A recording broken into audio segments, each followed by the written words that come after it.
Ahli Parlimen Muar Said Saddiq Said Abdul Rahman yakin dengan institusi kehakiman untuk membersih nama dan integritinya. Kenyataan itu diberikan ketika beliau hadir ke prosiding rayuan di Mahkamah Rayuan Putrajaya pagi ini bagi mengetepikan sabitan dan hukuman penjara 7 tahun, 2 sebatan serta denda 10 juta ringgit berkaitan penyelewengan dana Armada Bersatu.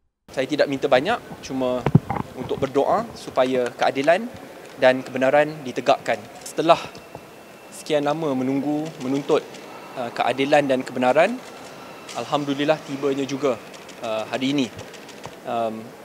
Saya telah pun disiasat daripada tahun 2020 dan kini kita masuk ke tahun yang kelima.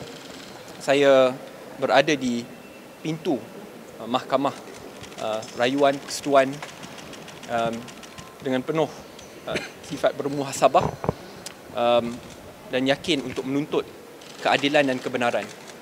Saya yakin bahawa institusi kehakiman yang saya hormati, yang saya pertahankan, yang saya martabatkan adalah jalan yang terbaik untuk membersihkan nama saya dan untuk membuktikan integriti saya. Ujar Said Saddiq, kes yang dihadapi lebih besar dari dirinya kerana ia melibatkan budaya sogok-menyogok. Beliau bersedia untuk menghadapi kebenaran dan keadilan kerana mahkamah merupakan benteng terakhir institusi kehakiman tempat beliau meletakkan nasibnya.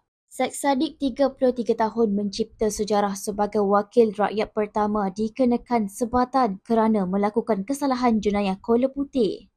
Beliau didapati bersalah oleh Mahkamah Tinggi Kuala Lumpur pada 9 November 2023 kerana bersubhat pecah amanah, salah guna harta dan pengubahan wang haram AMLA berkaitan dana Armada Bersatu.